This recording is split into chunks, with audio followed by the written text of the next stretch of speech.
కొంచెం గ్యాప్ ఇవ్వచ్చుగా సామి. రాజ్ తరుణ్పై నెటిజన్స్ ఫైరు. ఒకే హీరో సినిమా తక్కువ గ్యాప్లో రిలీజ్ కావటం ఇప్పుడున్న పరిస్థితుల్లో ఎంత మాత్రం సేఫ్ కాదు. కానీ రాజ్ తరుణ్ సినిమాలో నిర్మాతలు అదేమీ లెక్క చేయటం లేదు. మొన్న శుక్రవారం విడుదలైన పురుషోత్తముడు ఎలాంటి ప్రభావం చూపించకుండానే బాక్స్ ఆఫీస్ వద్ద సెలవు తీసుకునేందుకు సిద్ధమవుతున్న వైనం చూస్తున్నాం. భారీ బడ్జెట్, సీనియర్ మోస్ట్ కాస్టింగ్, పెద్ద సాంకేతిక బృందం, ఇలా ఎన్ని హంగులు పెట్టినా రొటీన్ కథను జనం తిరస్కరించారు.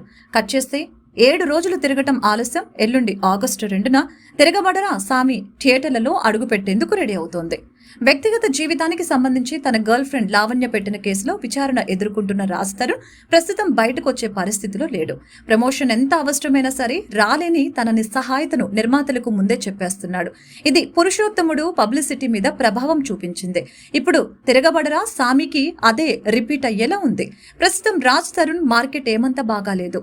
ఓపెనింగ్స్ ఆశించడం అత్యాశ అవుతుంది. పైగా దర్శకుడు రవికుమార్ చౌదరి ఫామ్ కోల్పోయి ఏళ్లు గడిచిపోయాయి. బజ్ రావటం చాలా కష్టం. ఇదంతా ఒక ఎత్తైతే ఆగస్టు 1, 2 తేదీల్లో విపరీతమైన పోటీ ఉంది. మూకు ముడిగా 7-8 సినిమాలు దాడి చేస్తున్నాయి. అల్లు శిరీష్, బడ్డీ, అశ్విన్ బాబు, శివం బజ్జే లాంటివి కాసిన్ని అంచనాలు మోస్తూ ఉన్నాయి. కాన్సెప్ట్ పరంగా చూసుకున్న తిరగబడరా సామి కన్నా మెరుగైన కంటెంట్ అనిపిస్తూ ఉన్నాయి. అలాంటప్పుడు కొంచెం గ్యాప్ తీసుకొని రాజ్ తరుణ్ రిలీజ్ ప్లాన్ చేసుకుని ఉంటే బాగుండేది. కేసు గొడవ తగ్గాక ప్రమోషన్లకు వచ్చే ఛాన్స్ ఉండేది. మరి ఓటీటీ కండిషనో లేక ఇంకేదైనానా?